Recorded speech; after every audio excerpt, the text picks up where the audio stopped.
প্রধান অতিথি ইনশাআল্লাহ তার গুরুত্বপূর্ণ বক্তব্য উপস্থাপন করবেন।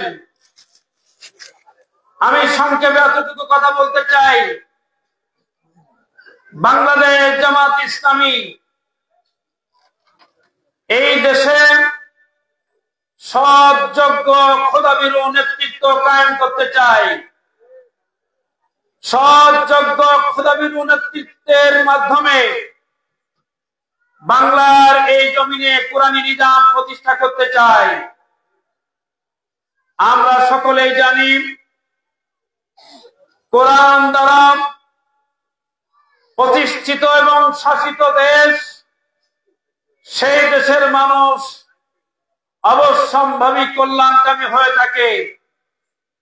তাদেরকে কেউ কখনো জুলুমের স্বীকার করাতে পারে না। বাংলাদেশ স্বাধীন হওয়ার পর থেকে আজ পর্যন্ত আমরা লক্ষ্য করেছি এদেশের সরকার পরিবর্তন হয়েছে, কিন্তু এদেশের মানুষের ভাগ্যের কোনো পরিবর্তন হয়নি, ঠিক কিনা? রাষ্ট্রনায়কের পরিবর্তন হয়েছে, কিন্তু ন্যূনতম দেশের জাতির মানুষের ভাগ্যের কোনো পরিবর্তন হয়নি। এক ফ্যাসিস্ট চলে গেছে, তার স্বৈরাচারের জন্য অনুরূপ পরবর্তী যে রাষ্ট্রনায়ক এসেছে তার পক্ষ থেকে আমরা দেখেছি তার দলীয় সন্ত্রাস, চাঁদাবাজি, লুটতরাজ। আজকে স্বাধীন সার্বভৌম আপনার আমার সোনার দেশ, সবুজের দেশ, মাতৃভূমি এই বাংলাদেশ, এই বাংলাদেশকে আমরা জীবনের চেয়েও প্রিয় মনে করি, ঠিক কিনা? এই স্বাধীন রাষ্ট্রে মানুষের ন্যূনতম কোনো স্বাধীনতা ছিল না। বাংলাদেশের মানুষের স্বাধীনতা ফিরিয়ে দেওয়ার জন্য এদেশের ছাত্র জনতা তাদের ন্যূনতম একটা দাবি স্বৈরাচারী সরকারের কাছে করেছিল, কিন্তু তাদের দাবি মানা হলো না। বরং এই দেশের জনগণের মাথার ঘাম পায়ে ফেলা অর্থ দিয়ে এই দেশের যুবকেরা প্রবাস জীবন যাপন করে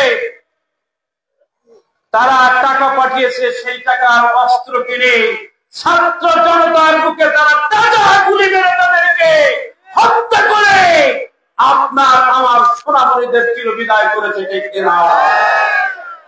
বাংলাদেশের চতুর্থ শ্রেণীর ছাত্র থেকে শুরু করে বিশ্ববিদ্যালয়ের ছাত্ররা এই স্বৈরাচার উৎখাত করার জন্য তাদের জীবন দিতে তারা কুণ্ঠাবোধ করেনি।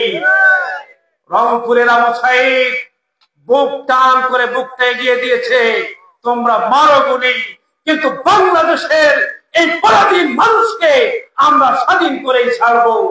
আসলে তাদের সিদ্ধান্ত তারা বাস্তবায়ন করেছে, ঠিক কিনা? প্রিয় সাথীরা, আমি আলোচনা দীর্ঘায়িত করতে চাই না। ছাত্র জনতা বাংলাদেশের মানুষকে মুক্ত করেছে। এই মুক্ত দেশে আগামী দিনের যে সরকার আসবে, আমরা সেই সরকার ইসলামী সরকার দেখতে চাই। আজ আছি আমরা সেই সরকার দেখতে চাই, কোরআনিক সরকার, কোরআনের শাসন কায়েম হয়েছে, আমরা সেই সরকার দেখতে চাই। যদি এই পরিবেশটা আমরা দেখতে চাই, বাড়ি বসে শুধু ঘুমালেই হবে। জামাত কর্মীদের, শিবির কর্মীদের নীতিগত কিছু দায়িত্বের কথা আমি বলে যেতে চাই। আমরা আমাদের দাওয়াতকে প্রত্যেকটা মানুষের কাছে পৌঁছায় দিতে চাই। কোরআনী বিনির্মাণ সমাজ কায়েম হলে মানুষ যে শান্তি পাবে, এই শান্তির কথাটা প্রত্যেক দুয়ারে দুয়ারে আমরা পৌঁছে দিতে চাই।